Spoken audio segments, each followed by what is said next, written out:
படிக்கிறாரு. படித்து முடிச்சுட்டு அவர் ஏற்கனவே பரோடா மன்னர் தான் அவரை படிக்க வைக்கிறாரு. படிக்க வைக்கிற அந்த பரோடா மன்னரோட ஒரு ஒப்பந்தம்.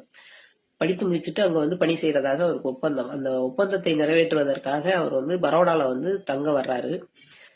அவர் தங்க வரும்போதே அவருக்கு பயம்தான். ஹோட்டல்ல தீண்டாமை, இந்தியால இருக்கக்கூடிய தீண்டாமை கொடுமைகளை அண்ணல் அம்பேத்கர் சின்ன குழந்தையில இருந்தே அனுபவித்து தான் வளர்றாரு.